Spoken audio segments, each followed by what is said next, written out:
আওয়ামী লীগকে ভোট দিয়ে কেউ খালি হাতে থাকেনি, থাকবেও না। চাঁদপুরের জনসভায় প্রধানমন্ত্রী উন্নয়নের ধারাবাহিকতা রক্ষায় ভোট চাইলেন নৌকায়। গাজীপুর ও খুলনা সিটি কর্পোরেশন নির্বাচনে অংশ নেবে বিএনপি, জানালেন মির্জা ফখরুল। চেয়ারপারসনের মুক্তির দাবিতে সারা দেশে লিফলেট বিতরণ। বেগম জিয়া অসুস্থ হলেও শারীরিক অবস্থা অতটা খারাপ নয়, স্বাস্থ্য পরীক্ষার পর জানালেন চিকিৎসক। দেয়া হয়েছে প্রয়োজনীয় চিকিৎসা ও পরামর্শ। সোমবার থেকে শুরু হচ্ছে এইচএসসি ও সমমানের পরীক্ষা, প্রশ্ন ফাঁস রোধে বিভিন্ন পদক্ষেপ। আজিমপুরের সময় সংবাদের ওপর চড়াও হল কোচিং সেন্টারের মালিক।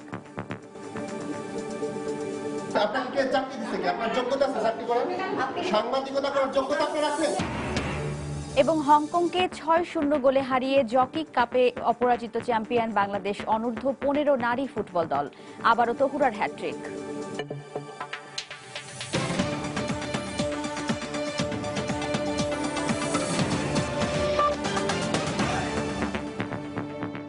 প্রবাসের সময়ের সঙ্গে আছি আমি ওয়াহিদা স্বপ্না। আওয়ামী লীগ সভাপতি ও প্রধানমন্ত্রী শেখ হাসিনা বলেছেন, নৌকায় ভোট দিলে কেউ কখনো খালি হাতে থাকেনি, ভবিষ্যতেও থাকবে না। রোববার দুপুরে চাঁদপুর জেলা স্টেডিয়ামে আওয়ামী লীগ আয়োজিত জনসভায় বক্তব্য রাখেন তিনি। চাঁদপুরে মেডিকেল কলেজ বিশেষ অর্থনৈতিক অঞ্চল গড়ে তোলার ঘোষণা দিয়ে শেখ হাসিনা বলেন, ধ্বংস আর জনগণের সম্পদ লুট করাই বিএনপি জামাতের চরিত্র। এ সময় উন্নয়নের ধারাবাহিকতার স্বার্থে আবারও নৌকায় ভোট চান তিনি। চাঁদপুর থেকে বাবুল হোসেনের ক্যামেরায় আরও জানাচ্ছেন আজহার লিমন। একাদশ জাতীয় সংসদ নির্বাচনকে সামনে রেখে প্রাক নির্বাচনী জনসভার ধারাবাহিকতায় ইলিশের জেলা চাঁদপুরে প্রধানমন্ত্রী ৮ বছর পর জাতির জনকের কন্যাকে পেয়ে জনতার এই উচ্ছ্বাস ছাপিয়ে গেছে জেলা স্টেডিয়ামের এক প্রান্ত থেকে অপর প্রান্ত। জনসভার মাঠ থেকে প্রথমেই চাঁদপুরের উন্নয়নে ৪৭ প্রকল্পের ভিত্তিপ্রস্তর স্থাপন এবং উদ্বোধন করেন সরকার প্রধান।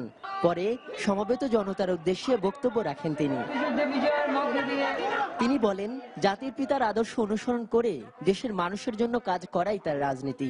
জাতির পিতার খুনিদের পুনর্বাসন করে দেশকে পিছিয়ে দেয়ায় ধিক্কার জানান ৭৫ পরবর্তী সরকারগুলোকে। যুদ্ধাপরাধীদের হাতে যারা আমার লাখো শহীদের রক্ত রঞ্জিত পতাকা তুলে দেয়, তারা এদেশের কোনো উন্নয়নে বিশ্বাস করে না, উন্নয়ন করেও নি অতীতে, ভবিষ্যতে করবে না। ৭৫-এর পর থেকে যারা ক্ষমতা ছিল, ওই জিয়া বলেন, এরশাদ বলেন, খালেদা জিয়া বলেন, বাংলাদেশের তো কোনো উন্নতি করতে পারেনি। বিদেশ থেকে টাকা দেওয়া হয়েছে এতিমদের জন্য, একটা টাকাও এতিমের হাতে যায় নাই। আজকে সেই এতিমের টাকা চুরির দায়ে মামলায় সাজা ভোগ করছে ওই খালেদা জিয়া। তাদের লোভ এত বেশি যে লোভের মাত্রা দ্বারা ছাড়িয়ে গেছে। উন্নয়নের ধারাবাহিকতা রক্ষার স্বার্থে নৌকার প্রতি সমর্থন অব্যাহত রাখার আহ্বান জানান আওয়ামী লীগ প্রধান। ক্ষুধামুক্ত, দারিদ্র্যমুক্ত বাংলাদেশ, আমরা সেই বাংলাদেশ গড়তে চাই। তা যদি হয় তাহলে সরকারের ধারাবাহিকতা থাকা দরকার। আর নৌকায় ভোট দিলে কেউ খালি হাতে ফেরে না। উন্নয়নের সেই ধারাবাহিকতা বজায় রাখার জন্য আমি আপনাদের কাছে নৌকা মার্কায় ভোট চাই। আপনারা ভোট দেবেন কিনা ২ হাত তুলে অর্ডার করেন। চাঁদপুরে মেডিকেল কলেজ, নৌবন্দর, পর্যটন কেন্দ্র ও বিশেষ অর্থনৈতিক অঞ্চল প্রতিষ্ঠার প্রতিশ্রুতি দেন প্রধানমন্ত্রী শেখ হাসিনা। একসময় এলাকায় ধানের শীষের আধিপত্য থাকলেও ২০০৮-এর নির্বাচনের পর বদলে যায় এ জেলার ভোটের রাজনীতির সমীকরণ। সকল দলের অংশগ্রহণের ওই নির্বাচনে ৫টির মধ্যে ৪টি আসনেই জয়লাভ করেছিল আওয়ামী লীগ। তৃণমূল দলের এই অব্যাহত বিজয় ধরে রাখতে চায়। সে লক্ষ্য পূরণে দলীয় প্রধানের সফর গুরুত্বপূর্ণ ভূমিকা পালন করবে বলছেন দলের নীতি নির্ধারকরা। আজহার লিমন, সময় সংবাদ, চাঁদপুর। গাজীপুর ও খুলনা সিটি কর্পোরেশন নির্বাচনে অংশ নেবে বিএনপি। রোববার সন্ধ্যায় দলের সিনিয়র নেতাদের সঙ্গে বৈঠক শেষে এ কথা জানান বিএনপির মহাসচিব মির্জা ফখরুল ইসলাম আলমগীর। সন্ধ্যা ৭টার দিকে বিএনপি চেয়ারপারসনের গুলশান কার্যালয়ে দলের স্থায়ী কমিটির সদস্য ডক্টর খন্দকার মোশাররফ হোসেনের সভাপতিত্বে বৈঠক হয়। সেখানে বিএনপির স্থায়ী কমিটির সদস্য, ভাইস চেয়ারম্যান, চেয়ারপারসনের উপদেষ্টা ও যুগ্ম মহাসচিব সহ অন্য নেতারা উপস্থিত ছিলেন। বৈঠকে গাজীপুর ও খুলনা সিটির নির্বাচনে অংশ নেওয়া ও বেগম খালেদা জিয়ার মুক্তির বিষয়ে করণীয় ও সমসাময়িক রাজনৈতিক কর্মসূচির বিষয়ে আলোচনা হয়। বৈঠক শেষে বিএনপির মহাসচিব বলেন, নির্বাচন করার পরিবেশ না থাকলেও গণতান্ত্রিক প্রক্রিয়াকে অব্যাহত রাখতে নগর নির্বাচনে অংশ নেবে বিএনপি। খুলনা এবং গাজীপুরে যে সিটি কর্পোরেশন নির্বাচন হবে সেই নির্বাচনে আমরা অংশগ্রহণ করব।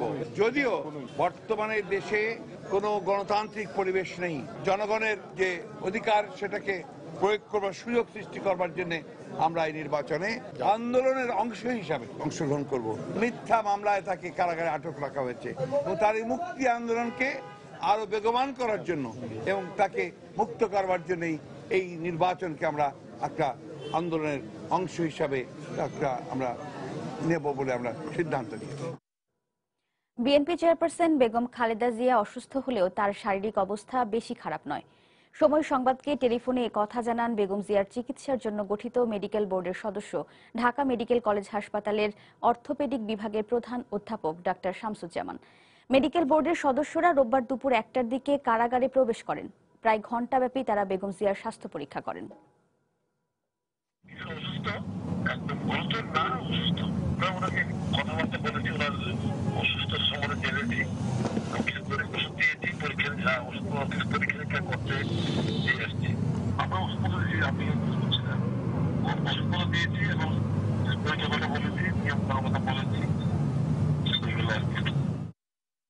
এদিকে এ বিষয়ে সোমবার সকাল 11টায় ঢাকা মেডিকেল কলেজ হাসপাতালে ব্রিফ করার কথা রয়েছে।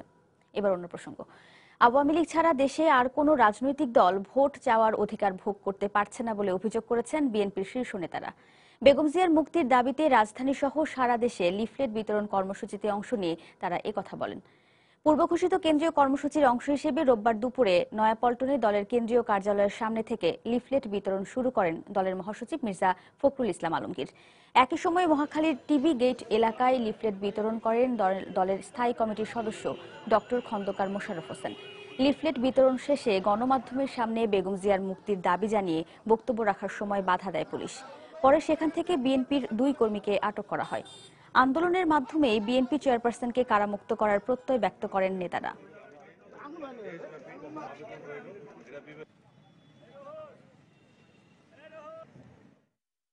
আমাদের দাবি, দেশনেত্রী বেগম খালেদা জিয়াকে যে মিথ্যা মামলায় অন্যায়ভাবে কারারুদ্ধ করা হয়েছে তাকে অবিলম্বে মুক্তি দিতে হবে।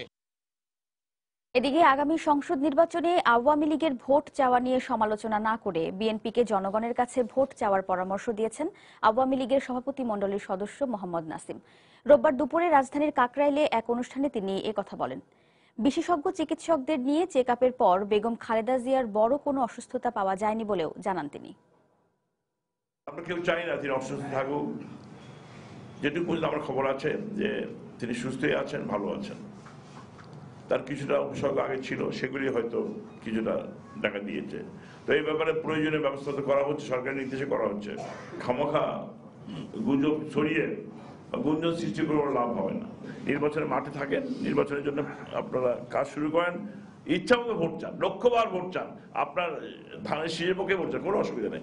আমরা আমাদের নৌকার ভোট চাইবো এবং চাইবো শুধু না, ইনশাল্লাহ নৌকার বিজয় আমরা নিশ্চিত করবো আগামী নির্বাচনে।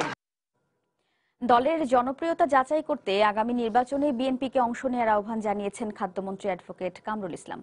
রোববার বিকেলে রাজধানীর মতিঝিলে এক আলোচনা সভায় একথা বলেন তিনি। এর আগে রাজধানীর কেরানীগঞ্জের কলাতিয়ায় এক অনুষ্ঠানে খাদ্যমন্ত্রী বলেন, উন্নয়নশীল দেশের চূড়ান্ত স্বীকৃতি পেতে বর্তমান ধারাবাহিকতা প্রয়োজন। এ সময় বেগম জিয়ার জামিন দেওয়ার এখতিয়ার আদালতের, সরকারের নয় বলেও উল্লেখ করেন মন্ত্রী। পরে রোববার বিকেলে স্বাধীনতা দিবসের এক আলোচনা সভায় খাদ্যমন্ত্রী আরও বলেন, ষড়যন্ত্রকারীদের সব বাধা উপেক্ষা করে সরকার দেশকে উন্নয়নের দিকে ধাবিত করতে সক্ষম হয়েছে।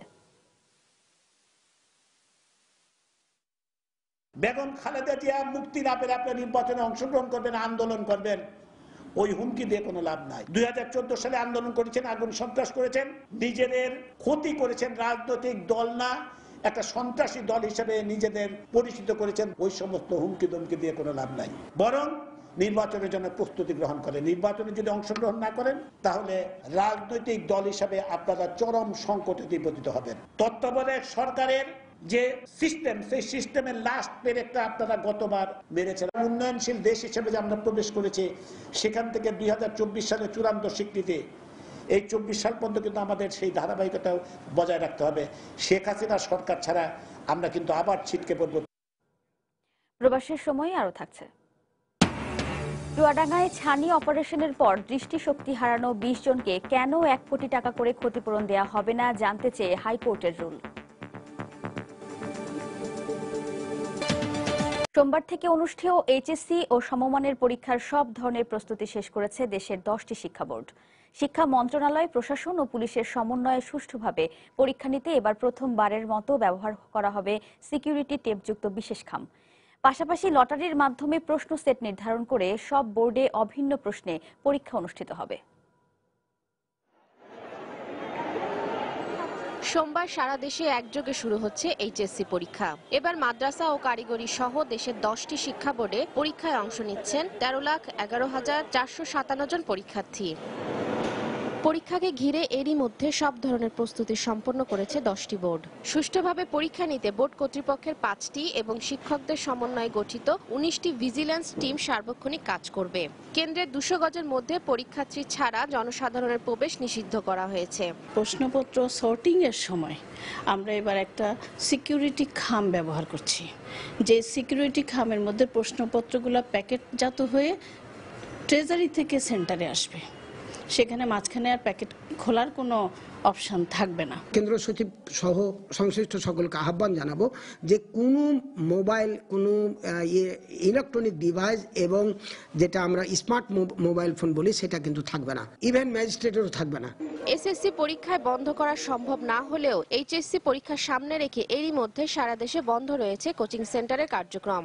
শিক্ষামন্ত্রী বলেছেন, অতীত অভিজ্ঞতাকে বিবেচনায় রেখে এবারের এইচএসসি পরীক্ষা সুষ্ঠুভাবে সম্পন্ন করতে সব ধরনের ব্যবস্থা নেওয়া হয়েছে। আমরা আমাদের সাধ্যের মতো মানুষের সাধ্যে যা কুলায় অতীতের অভিজ্ঞতাগুলো সবকিছু আরো যুক্ত করে আমরা প্রস্তুতি এবং ব্যবস্থা গ্রহণ করেছি।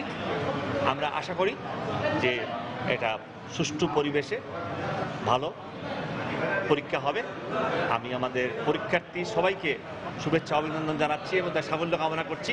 সবাই সহযোগিতা করবেন যেন আমাদের এই প্রচেষ্টার ফলে আমাদের নতুন প্রজন্মের এই পরীক্ষার্থীরা সুষ্ঠু ভালো মতো পরীক্ষা দিতে পারে। এদিকে দেশের বিভিন্ন স্থানে পাবলিক পরীক্ষায় প্রশ্ন ফাঁস রোধে কার্যকর পদক্ষেপ নেওয়ার দাবিতে মানববন্ধন করেছেন সচেতন নাগরিক সমাজ।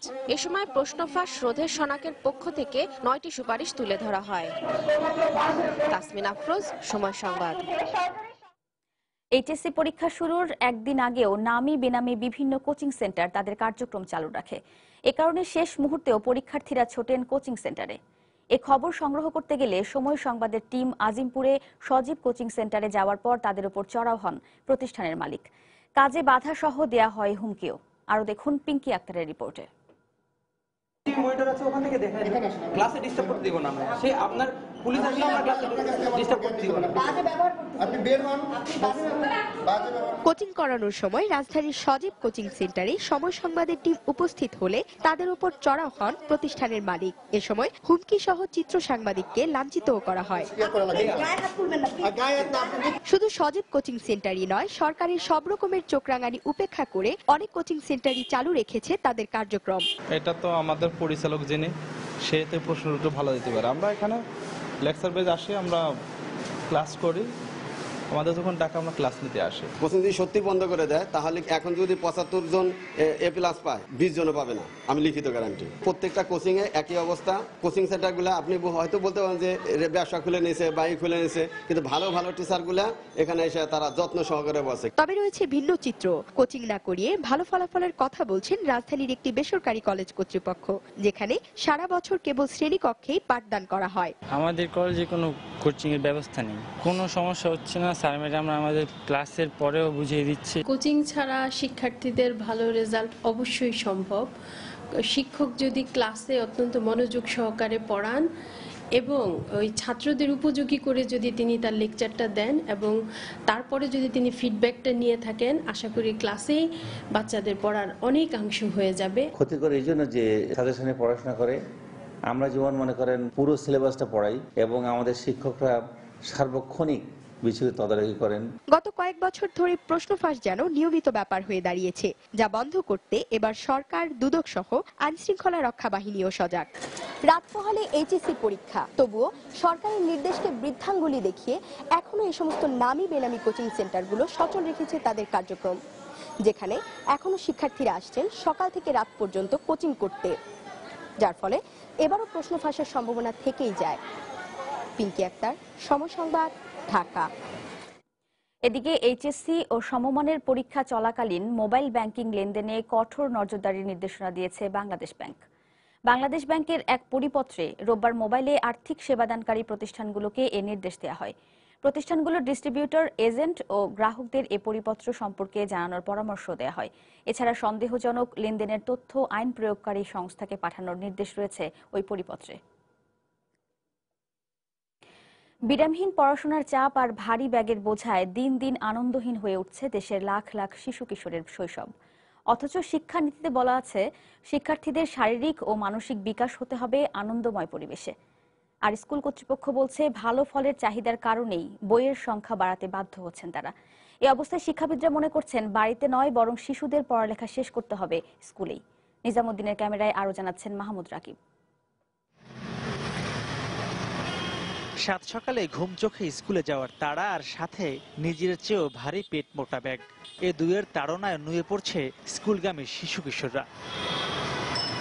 শিক্ষার্থীদের বহন করা প্রতিটি ব্যাগই যেন এক একটি দুরন্ত জীবনকে পরিশ্রান্ত করে দেয় প্রতিচ্ছবি। তাই হাসি, আনন্দ আর উচ্ছলতা যেন নির্বাসিত ক্ষুদে শিক্ষার্থীদের জীবন থেকে। 7টা পিরিয়ড, প্রত্যেকটা ক্লাসে 2টা করে খাতা, একটা করে বই। মাঝে মাঝে তো টিচাররা বলে 3টা খাতা আনতে। এর মধ্যে আমরা বাঁচবো কমনে? হাঁটতে পারি না, কাঁধে ব্যথা হয়ে যায়, শক্তি থাকে না, অনেক হয়রান হয়ে যায়। আর কম বই খাতা আনলে একটু ভালো হতো, কিন্তু টিচাররা আবার বকাবকি করে যে হ্যাঁ কম বই খাতা এনেছো। শিক্ষা বোর্ড থেকে প্রথম ও দ্বিতীয় শ্রেণীর জন্য 2টি এবং তৃতীয় থেকে পঞ্চম শ্রেণী পর্যন্ত 6টি করে বই নির্ধারণ করা থাকলেও বেসরকারি স্কুলে পড়ানো হচ্ছে 4 থেকে 16টি করে বই। হাইকোর্টের নির্দেশনায় স্পষ্ট বলা আছে শিশুকে তার নিজের ওজনের সর্বোচ্চ 10 ভাগের 1 ভাগ ওজনের ব্যাগ দেওয়া যাবে। অথচ ওজন মাপার মেশিনে দেখা যায় অনেক ক্ষেত্রে এক একটি ব্যাগের ওজন শিক্ষার্থীদের শরীরের মোট ওজনের প্রায় অর্ধেক। এসবের জন্য অভিভাবক ও স্কুল কর্তৃপক্ষ দায়ী করছেন একে অপরকে। স্কুল থেকে অন্তত বলা দরকার যে ঠিক আছে আজকে 2টা ক্লাস 2টা বই দেন। বই খাতা এত ওজন আমারই বহন করতে কষ্ট হয়ে যায়। একটি বাচ্চার যা ওজন ওই ব্যাগের ঠিক তদ্রুপ ওজনে পরিণত হয়। 6:30টার মধ্যে বাসাতে বের হয় সেই স্কুলের জন্য, বিকেলে তার আরবি, তারপর তার গান, ড্রয়িং, বাসা আমি পড়াই। তাল মিলাতে হলে তো পড়া চাপ দিতেই হবে, এখন নাহলে তো পিছিয়ে পড়ে যেতে হবে। তার সাবজেক্ট হচ্ছে টোটাল মনে করেন যে 8টা। এখন সে ওই 8টা সাবজেক্টের class work copy, homework copy একসাথে ব্যাগের মধ্যে ভরে রাখতেছে। হয়তো তার ওই দিন শুধুমাত্র ক্লাস ওয়ার্ক কপির দরকার ছিল 4টা বা 5টার, কিন্তু প্যারেন্টসের অ্যাওয়ারনেসের কারণে এই জিনিসটা হচ্ছে না।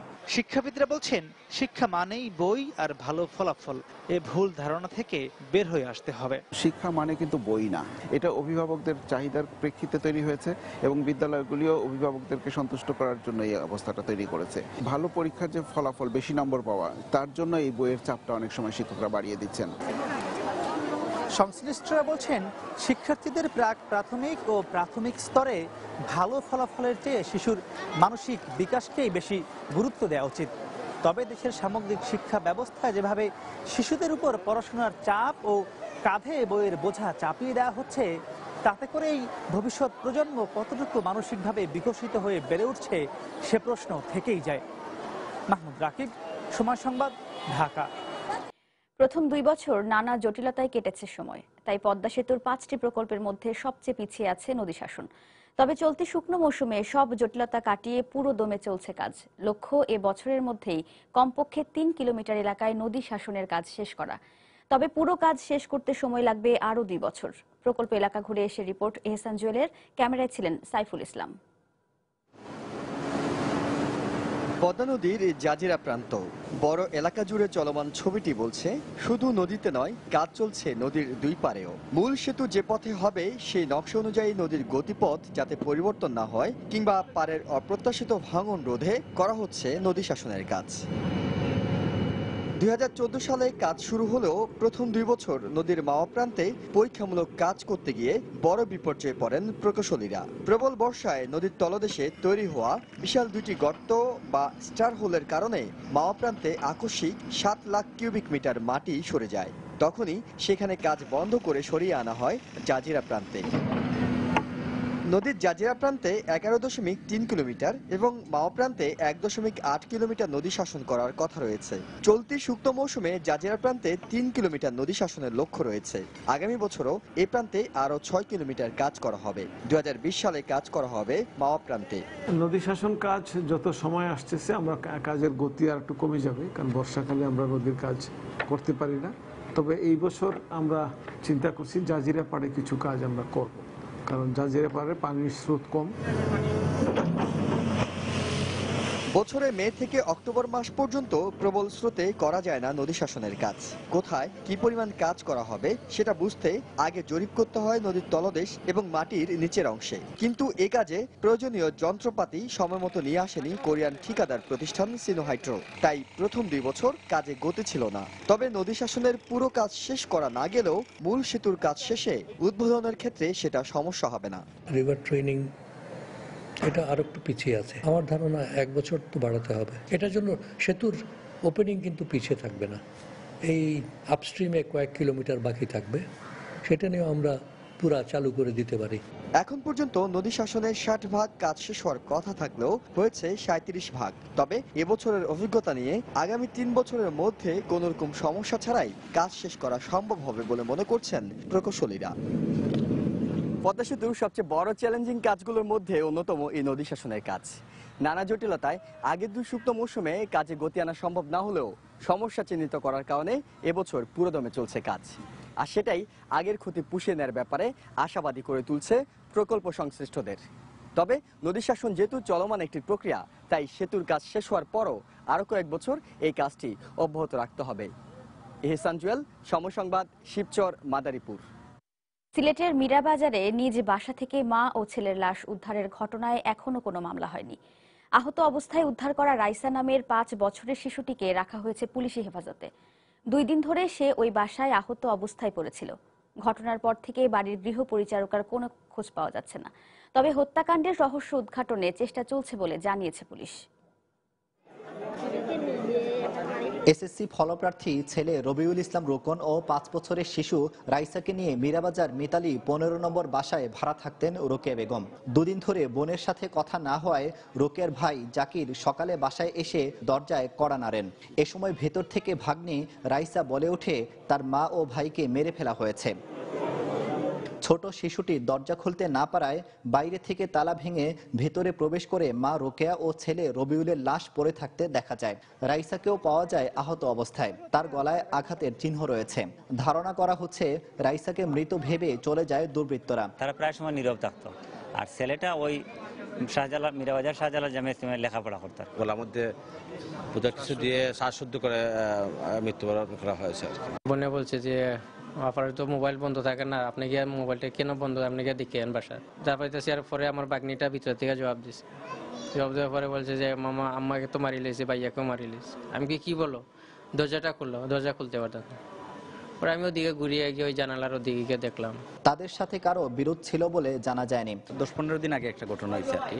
এখানে কিছু ছেলে আসছিল, এসে ওনার মোবাইল টাকা পয়সা কিছু নিয়ে গেছে। নিয়ে যাওয়ার পরে ওই ঘটনা মনে করেন পাড়ার যে মুরব্বী আছে ওইটা আবার মীমাংসা করে দিচ্ছে। লাশ থেকে দুর্গন্ধ বের হয় পুলিশের ধারণা 2 দিন আগে খুন করা হতে পারে। বাচ্চা মেয়েটা আছে, তাকে আমরা জিজ্ঞাসাবাদ করব এবং পুরো বিষয়টা আসলে একটা তদন্তের বিষয় আছে। কিছু হিন্টস পাওয়া যাচ্ছে, তো সবগুলোকে আমরা বিচার বিশ্লেষণ করে আমরা আশা করি যে একটা সিদ্ধান্ত আসতে পারবো। নিহত Rokon Shahjalal Jamia Islamia school and college থেকে এবার এসএসসি পরীক্ষা দিয়েছে।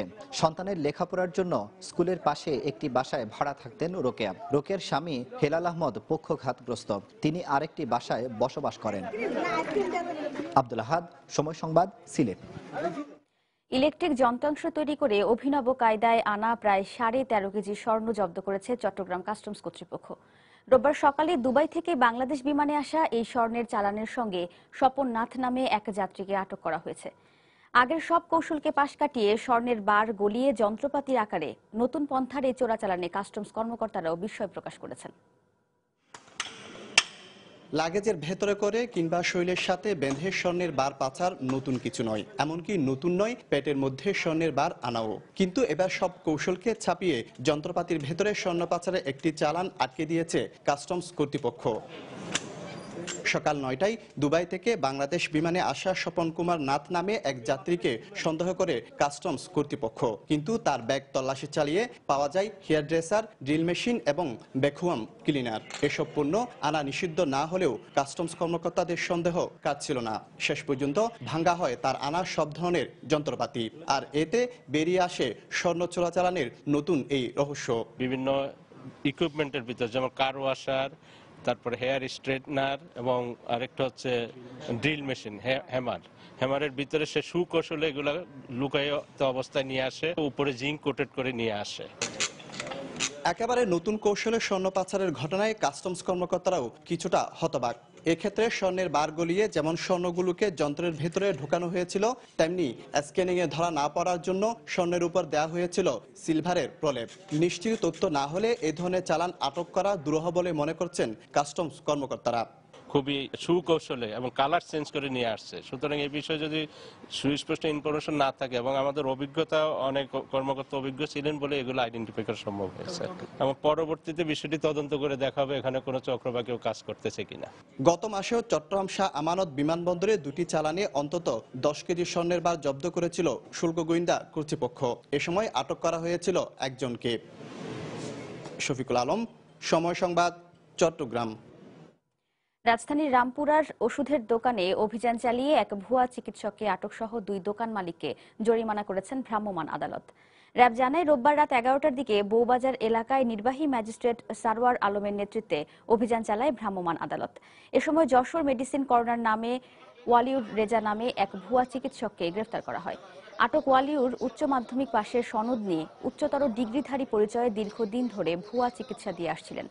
এ ঘটনায় দোকান মালিককে 50,000 টাকা জরিমানা এবং ভুয়া চিকিৎসককে 2 বছরের কারাদণ্ড দেন ভ্রাম্যমাণ আদালত। একই এলাকায় শরীয়তপুর হেলথ কেয়ার সেন্টার নামে আরও একটি দোকানে বিক্রয় নিষিদ্ধ ওষুধ মজুদের দায়ে দোকান মালিককে 25,000 টাকা জরিমানা করা হয়।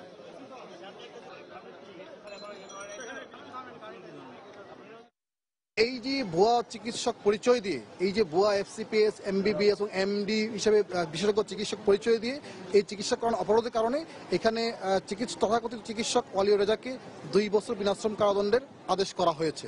পাশাপাশি যে ওষুধের দোকানে উনি বসতেন মেডিসিন কর্নারে, সেইখানে কিছু বিক্রয় নিষিদ্ধ বা ব্যান্ড কিছু ওষুধ বিক্রি করার কারণে সেই দোকানটিকেও 50,000 টাকা জরিমানার আদেশ করা হয়েছে। নির্বাচনী বছরে দেশের রাজনৈতিক পরিস্থিতি স্থিতিশীল থাকবে বলে আশা প্রকাশ করেছেন অর্থমন্ত্রী আবুল মাল আব্দুল মুহিত। রাজনৈতিক স্থিতিশীলতা থাকলে চলতি বছর জিডিপির প্রবৃদ্ধি গত বছরের চেয়ে 0.3% বাড়বে। রোববার সকালে রাজধানীর হোটেল সোনারগাঁওয়ে জনতা ব্যাংকের বার্ষিক সম্মেলনে এ কথা বলেন অর্থমন্ত্রী আবুল মাল আব্দুল মুহিত। বর্তমানে যে অবস্থা অর্থনীতির, সেখানে স্থিতিশীলতা কোনোভাবে বিঘ্নিত হওয়ার কোনো সুযোগ আমি দেখি না। আশা করছি যে এই বছরে, নির্বাচনের বছরে সবাই বলে যে অর্থনীতি তত ভালো কাজ করে না, এই বছরে আমাদের প্রবৃদ্ধি হার গত বছরের তুলনায় 3% বাড়বার সুযোগ রয়েছে। নিত্য প্রয়োজনীয় পণ্যের সরবরাহে ঘাটতি না থাকায় রমজানে কৃত্রিম সংকট সৃষ্টি হবে না বলে আশ্বাস দিয়েছেন বাণিজ্যমন্ত্রী তোফায়েল আহমেদ। সচিবালয়ে ব্যবসায়ীদের সঙ্গে এক মতবিনিময় সভায় তিনি একথা বলেন। সভায় রমজানের সরবরাহ স্বাভাবিক রাখতে দিনের বেলা রাজধানীতে ট্রাক প্রবেশের সুযোগ চান ব্যবসায়ীরা। যা চাহিদা তার থেকে অনেক অনেক বেশি মজুদ আছে। রোজার মাসে পণ্যের কোনো সংকট হবে না বলে আমরা ব্যবসায়ী সম্প্রদায় সকলে একমত পোষণ করি। আশা করি ইনশাআল্লাহ এটা নিয়ে কোনো সংকট হবে না। রোজার পরে যাতে সুনাম অর্জন করতে পারি, মানুষ যাতে বলে যে এবার রোজার মাসে জিনিসপত্রের দাম স্বাভাবিক ছিল, নিয়ন্ত্রণের মধ্যে ছিল, অন্তত এই সুনামটুকু আমরা অর্জন করতে চাই।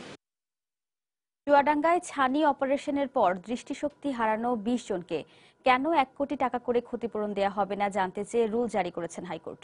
একই সঙ্গে সংশ্লিষ্ট ডাক্তার ও হাসপাতালের পরিচালকের বিরুদ্ধে কেন ব্যবস্থা নেওয়া হবে না তাও জানতে চেয়েছেন আদালত। এদিকে ভুক্তভোগীর অনেকেরই শারীরিক অবস্থার আরও অবনতি হয়েছে। এ ঘটনায় গঠিত তদন্ত কমিটির প্রধান বলেছেন, তদন্ত শেষে দায়ীদের বিরুদ্ধে ব্যবস্থা নেওয়ার কথা। অল্প খরচে চোখের ছানি অপারেশন করতে গিয়ে চোখ হারিয়েছেন দরিদ্র মানুষগুলো। চোখ হারানো কয়েকজনের বাসায় গিয়ে দেখা গেছে তাদের শারীরিক অবস্থা দিন দিন নাজুক হচ্ছে। হাত পা ফুলে যাচ্ছে, বুঝেছেন, তারপর চোখে পানি ঝরছে, পুটপুট করছে, যন্ত্রণা করছে, চোখে পানি ধরা, পানি ঝরিয়ে যাচ্ছে, যে আবার ফের ইনফেক্টে গেল, যে ডাক্তারের দেখাশোনা করলে করে আবার কয়েকদিন পরে ঢাকায় নিয়ে যেয়ে চোখটা একেবারে তুলে দিল। জেলা সিভিল সার্জনের গঠিত তদন্ত কমিটি জানায় তারা ঘটনাটি নিবিড়ভাবে তদন্ত করছেন। তদন্ত শেষে দায়ীদের বিরুদ্ধে নেওয়া হবে ব্যবস্থা। তারা লিখিতভাবে বক্তব্য দিচ্ছে, আমরা এটা কালকে আমাদের মাননীয় সিভিল সার্জন মহোদয়ের অফিসে জমা দিব, পরবর্তীতে আপনাদের জানাবো। এদিকে অমানবিক এই ঘটনায় দায়ীদের বিরুদ্ধে কেন ব্যবস্থা নেওয়া হবে না জানতে চেয়ে রুল জারি করেছেন হাইকোর্ট। একই সঙ্গে ক্ষতিগ্রস্ত 20 জনকে কেন 20 কোটি টাকা ক্ষতিপূরণ দেওয়া হবে না তাও জানতে চেয়েছেন আদালত। ইমপ্যাক্ট কর্তৃপক্ষের আয়োজিত এই চক্ষু শিবিরে যে পর্যাপ্ত নিরাপত্তা নিশ্চিত না করে চোখের অপারেশন করা হয়েছে, সেটি কেন অবৈধ ঘোষণা করা হবে না? কেন যারা সাফারার আছে, ভিকটিমস আছে, 20 জন ব্যক্তি যারা চোখ হারিয়েছেন তাদেরকে ক্ষতিপূরণ দেওয়া হবে না? এবং কেন তাদের চোখের পর্যাপ্ত চিকিৎসার ব্যবস্থা করা হবে না? এই মর্মে আদালত রুল জারি করেছে। গত 4 মার্চ চুয়াডাঙ্গার ইমপ্যাক্ট মাসুদুল হক মেমোরিয়াল কমিউনিটি হেলথ সেন্টারের চক্ষু শিবিরে 20 জনের স্থানীয় অপারেশন হয়, যাদের মধ্যে 20 জনই চোখে দৃষ্টি হারিয়েছেন। আফজার হোসেন, সময় সংবাদ, ঢাকা। আইনজীবী রথীশ চন্দ্রের সন্ধান দাবিতে রংপুরে কর্মবিরতি পালন করেছেন জেলা আইনজীবী সমিতি। কর্মসূচির অংশ হিসেবে রোববার সকালে আদালত চত্বরে অবস্থান নেন আইনজীবী।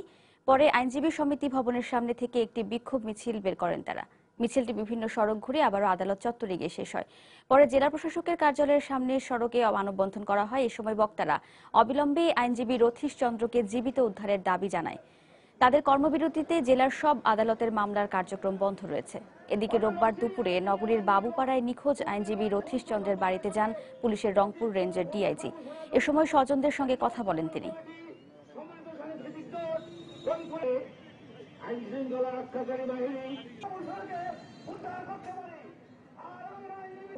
শহরের গুরুত্বপূর্ণ জায়গাগুলোতে সিসিটিভির আওতায় আছে, তা আমরা সেই গুরুত্বপূর্ণ জায়গার ফুটেজগুলো সংগ্রহ করছি, কারণ ওনার বাসা থেকে বাইরে হয়ে রোডে উঠে পড়ে ফিরে সিসিটিভির আওতায় উনি চলে আসবেন, তা আমরা সেই ফুটেজগুলো সংগ্রহ করছি, আমরা ওইটা পর্যালোচনা করতেছি। এমন কোনো প্রোগ্রাম ছিল যেখানে উনি যাবেন, এই ধরনের কোনো ছিল যেটা বাসাতে উনি শেয়ার করে জানেন। কাজে এটা আমাদের একটু সময় লাগবে, আমরা আশা করতেছি তদন্ত করে উদ্ঘাটন করব এবং ওনাকেও ইনশাআল্লাহ যে আমরা আশা রাখতেছি যে ওনাকে উদ্ধার করব। এবার প্রবাসের কিছু খবর। যুক্তরাষ্ট্রের পেনসিলভেনিয়া ও মালয়েশিয়ায় 48তম স্বাধীনতা দিবস উদযাপন করেছে স্থানীয় বিএনপি ও এর অঙ্গ সংগঠন। পেনসিলভেনিয়ায় স্বাধীনতা যুদ্ধে শহীদদের প্রতি শ্রদ্ধা জানাতে 1 মিনিট নীরবতা পালন করা হয়। অনুষ্ঠানের প্রধান অতিথি ছিলেন দেলওয়ার কাউন্টির কাউন্সিলম্যান শেখ সিদ্দিক। এছাড়া বক্তব্য রাখেন দলের সভাপতি ইফতেখার হোসেন, আলাউদ্দিন ব্যাপারী সহ সংগঠনের অন্য নেতাকর্মীরা। অনুষ্ঠানে বক্তারা বিএনপি নেতাকর্মীদের ঐক্যবদ্ধ হওয়ার আহ্বান জানান।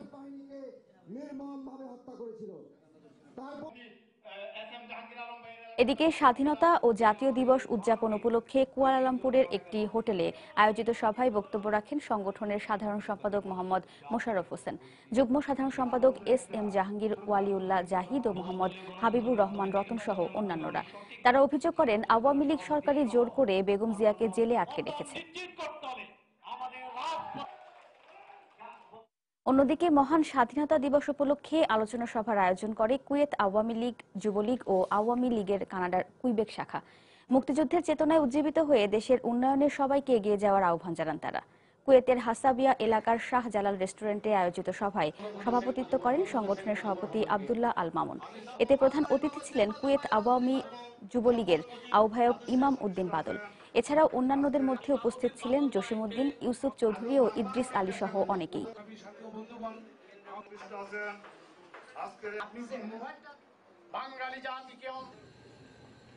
যথাযোগ্য মর্যাদায় মহান স্বাধীনতা ও জাতীয় দিবস পালন করেছে বাংলাদেশ আওয়ামী লীগ কানাডার কুইবেক শাখা। এ উপলক্ষে আয়োজিত আলোচনা ও সাংস্কৃতিক অনুষ্ঠানের শুরুতেই শহীদদের স্মরণে 1 মিনিট নীরবতা পালন করা হয়।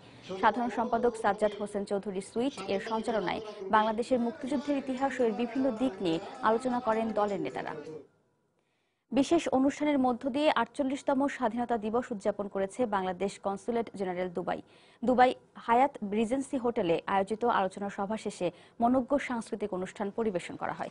কনসাল জেনারেল এস বদিরুজ্জামানের সভাপতিত্বে অনুষ্ঠানের যৌথ সঞ্চালনা করেন প্রবাস লামারং এবং মাহবুবা জয়া। অনুষ্ঠানে প্রধান অতিথি হিসেবে উপস্থিত ছিলেন আরব আমিরাতের পরিবেশ মন্ত্রী ডক্টর থানি বিন আহমেদ আল জয়ুদি। এছাড়াও আরব আমিরাতে নিযুক্ত বাংলাদেশের রাষ্ট্রদূত ডাক্তার মোহাম্মদ ইমরান সহ বিভিন্ন দেশের রাষ্ট্রদূত ও অতিথিরা অনুষ্ঠানে অংশ নেন। এ পর্যায়ে শীর্ষ সংবাদগুলো জানিয়ে দিচ্ছি আরেকবার। আওয়ামী লীগকে ভোট দিয়ে কেউ খালি হাতে থাকেনি, থাকবেও না। চাঁদপুরের জনসভায় প্রধানমন্ত্রী উন্নয়নের ধারাবাহিকতা রক্ষায় ভোট চাইলেন নৌকায়। গাজীপুর ও খুলনা সিটি কর্পোরেশন নির্বাচনে অংশ নেবে বিএনপি, জানালেন মির্জা ফখরুল। চেয়ারপারসনের মুক্তির দাবিতে সারা দেশে লিফলেট বিতরণ। বেগম জিয়া অসুস্থ হলেও শারীরিক অবস্থা অতটা খারাপ নয়, স্বাস্থ্য পরীক্ষার পর জানালেন চিকিৎসক। দেয়া হয়েছে প্রয়োজনীয় চিকিৎসা ও পরামর্শ। সোমবার থেকে শুরু হচ্ছে এইচএসসি ও সমমানের পরীক্ষা। প্রশ্ন ফাঁস রোধে বিভিন্ন পদক্ষেপ। আজিমপুরের সময় সংবাদের উপর চড়াও হল কোচিং সেন্টারের মালিক।